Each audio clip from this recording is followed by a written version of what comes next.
जय श्री श्याम भक्तों, आज है शीतला सप्तमी और आज हम माता की शीतला माता की कथा का स्मरण करेंगे। पहले मैंने एक कथा आप लोगों को सुनाई थी जो बुढ़िया माई की थी। आज हम दूसरी कथा का स्मरण करेंगे, शीतला सप्तमी की कथा।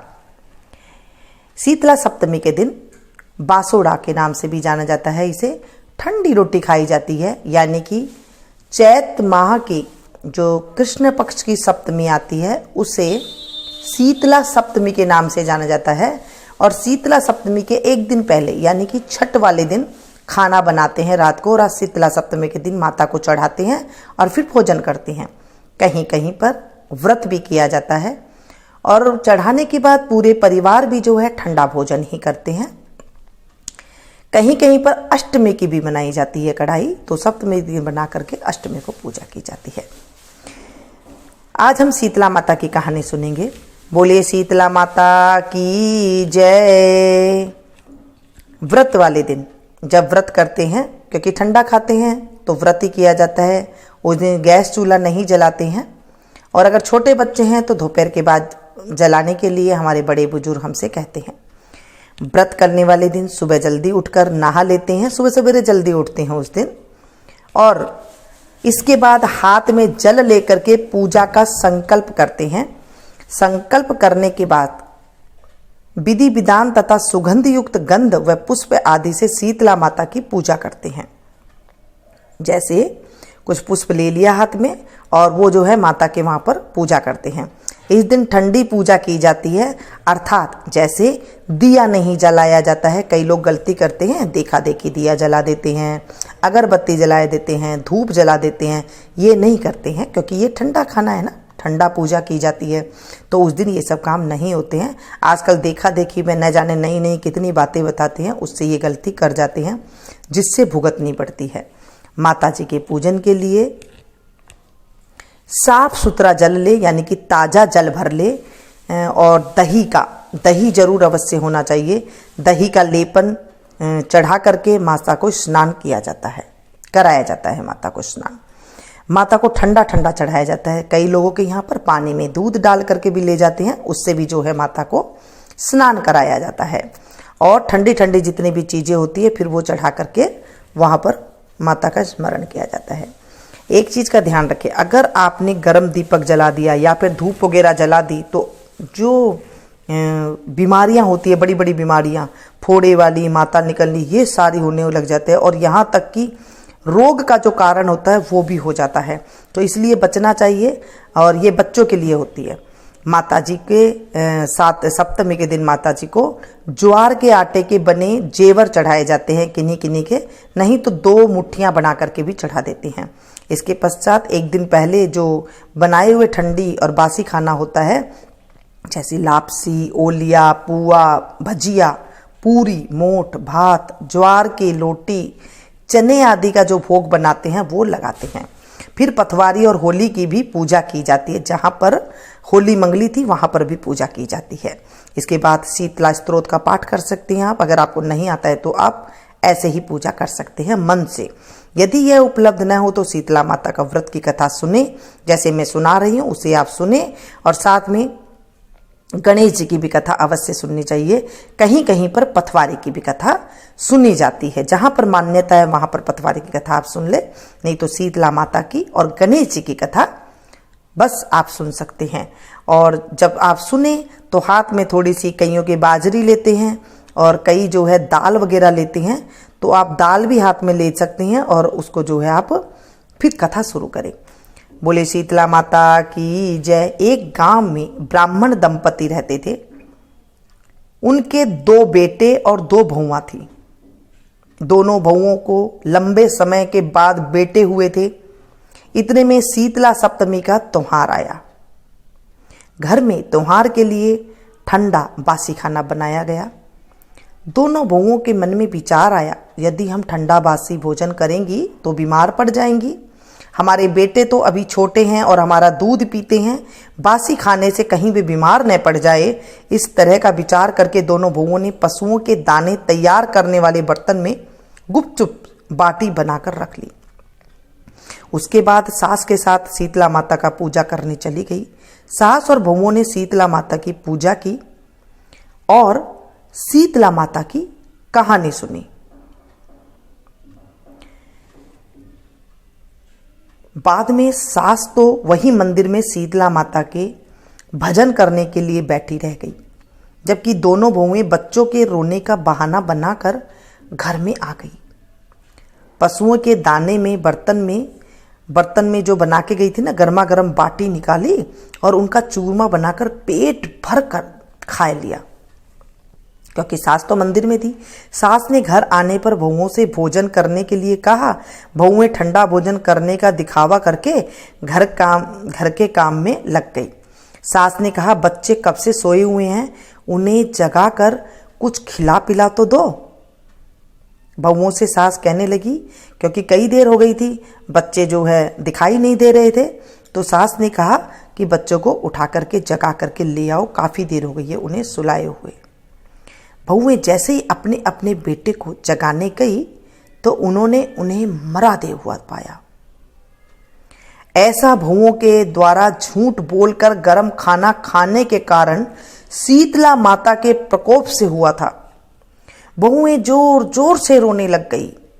जब उनकी सास को पूरी घटना का पता चली तो उन्होंने बहुओं पर बहुत गुस्सा किया। वे बहुओं को डांटने लगी। सास बोली, तुम दोनों ने अपने अज्ञानता और स्वाद के लालच में और अपने बेटों के कारण शीतला माता का अपमान किया है, इसलिए अपने घर से निकल जाओ। मेरे घर से तुम निकल जाओ और मेरे पोतों को जिंदा स्वस्थ लेकर ही घर में पैर रखना, वरना पैर मत रखना। ऐसे सास को गुस्सा आया और उन्हें घर से निकाल दिया कि तुमने ये क्या किया। दोनों बहुएं अपने मृत बेटों को टोकरे में सुलाकर दोनों बहुएं घर से निकल पड़ी। जाते जाते रास्ते में एक बहुत ही पुराना वृक्ष आया। यह वृक्ष खेजड़ी का वृक्ष था। बहुत बड़ा वृक्ष होता है जिसमें खेजड़ी लगती है, सांगरी बोलते हैं उस पेड़ को। बहुओं ने थकान का अनुभव भी किया। इसके नीचे शीतला और औरी दोनों बहनें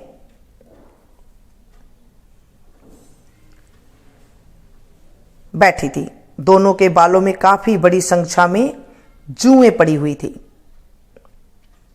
शीतला माता जो होती है, जिनकी पूजा की थी, वो शीतला माता थी और औरी दोनों बहुएं और शीतला मां के पास आकर बैठ गई। उन दोनों ने शीतला औरी के बालों से खूब सारी जूएं निकाल दी। जुएं का नाश होने से माता शीतला और औरी ने अपने माथे में शीतलता का अनुभव किया। कहा, तुम दोनों ने हमारे माथे को शीतल ठंडा किया है तो तुम्हारी गोद भर जाए, तुम्हें बच्चों का सुख मिले। क्योंकि उनके सिर में बहुत सारी जूएं पड़ी हुई थी और जूएं उनके सर को खा रही थी। खाने की वजह से उनको मतलब सर जो है बड़ा दुख रहा था, खुजली हो रही थी, उनके सिर में गर्मी पैदा हो रही थी। जब उन्होंने निकाल दी तो उनका सिर ठंडा हो गया। ये सुनकर दोनों बहुएं एक साथ रोने लगी और उन्होंने शीतला माता को अपने बच्चों को दिखाया। ये सब देखकर शीतला माता ने कहा कि ये तुम दोनों के कर्म है, कर्मों का फल तो भोगना ही पड़ता है। तब दोनों बहुएं समझ गई कि शीतला सप्तमी के दिन ठंडा भोजन करने के बदले हम दोनों ने गर्म भोजन कर लिया था, जिसकी वजह से हमें ये सब कुछ भोगना पड़ा। हमारे बच्चे खत्म हो गए। यह सुनते ही बहुओं ने शीतला माता को पहचान लिया। देवरानी जिठानी ने दोनों माताओं का वंदन किया। गिड़गिड़ाते हुआ कि कहा कि हम तो भोली भाली हैं, अज्ञानता है, अनजाने में गर्म खाना खा लिया था। आपके प्रभाव को हम जानती नहीं थी। आप हम दोनों को क्षमा करें। पुण्य ऐसा अपराध हम कभी नहीं करेंगी। हे माँ, हमें माफ करें। उनके पश्चाताप के भरे वचनों को सुनकर दोनों माताएं प्रसन्न हुई। शीतला माता ने दोनों मृतक बालकों को जीवित कर दिया। बहुएं तथा बच्चों के साथ लेकर बच्चों को साथ लेकर आनंद से पुनः गांव में लौट आई। गांव के लोगों को जब पता चला कि दोनों बहुओं को शीतला माता के साक्षात दर्शन हुए थे तो दोनों का गांव वासियों ने धूमधाम से स्वागत करके गांव में प्रवेश करवाया। बहुओं ने कहा, हम गांव में शीतला माता के मंदिर का निर्माण करेंगे। चैत्र महीने में शीतला सप्तमी के दिन मात्र ठंडा खाना ही खाएंगे। शीतला माता ने बहुओं पर कृपा की। हे शीतला माता, जैसे आपने बहुओं पर अपनी कृपा दृष्टि की वैसे कृपा सब पर करे।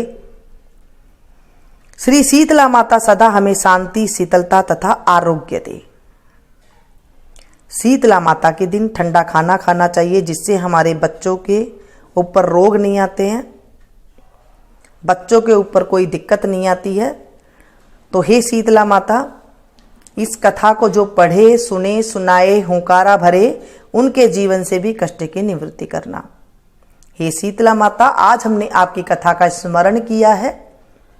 इस कथा में कोई त्रुटि हो गई हो तो अबोध बच्ची समझ के माफ कर देना, अधूरी है तो पूरी करना, पूरी है तो स्वीकार करना। हे माँ, हमारा पाप अपराध क्षमा करना। फिर जो आपने दाल के दाने लिए उन्हें आंखों पर लगाएं थोड़ा थोड़ा सा, और उसके बाद आप उन्हें रख दें वहीं पर जहां पर आप कथा सुन रहे हैं, वहीं पर आप रख दें उन दानों को। और ये फिर उसके बाद गणेश जी की आप कथा सुने, या फिर दानों को हाथ में ही रख लें, नहीं तो दोबारा से थोड़ा सा दाना और ले लें और ले करके आप जो है कथा सुने। गणेश जी की छोटी सी कथा सुनाऊंगी। बिंदायक बाबा रंगा चंगा, बिंद्रावन में फिरे सुरंगा, पोत बहू की राबड़ी, नवास बहू की खीर, मीठी लागे राबड़ी, खाटी लागे खीर। सड़सड़ करती साड़ी देना, बड़बड़ करती बांदी देना, घर मोखला घर सांकला, राजा का सा राज, रानी का सा भाग, सीता का सा सुहाग, बैकुंठ का वास। बोले गजानन भगवान की जय, गणेश जी महाराज की जय। इस तरह से हम गणेश जी की कथा सुन लेंगे और उसके बाद जो ये दाल है, जल है, थोड़ी सी ले करके हम अपने परंडे में रख देते हैं इकट्ठा करके, या फिर वहीं पर ही जहाँ पर कथा आपने सुनी है तो वहाँ पर ही आप जो है छोड़ाए, या फिर आप अपने स्थान पर जहाँ पर आप मटका वगैरह रखते हैं वहाँ पर इसे रख देते हैं, या फिर कहीं पर आप जो है गमला है वहाँ पर आप इसे चढ़ा देते हैं। तो ठंडा ठंडा ही करते हैं, कोई काम गर्म नहीं करते। हे शीतला माता, आज हमने कथा सुनी है, हमारे बच्चों की रक्षा करना, घर में आदि व्याधि का नाश करना, कोई रोग ना हो ऐसे हमारे ऊपर कृपा करना, ऐसे करके हमें कथा को सुनना चाहिए। बोले शीतला माता की जय।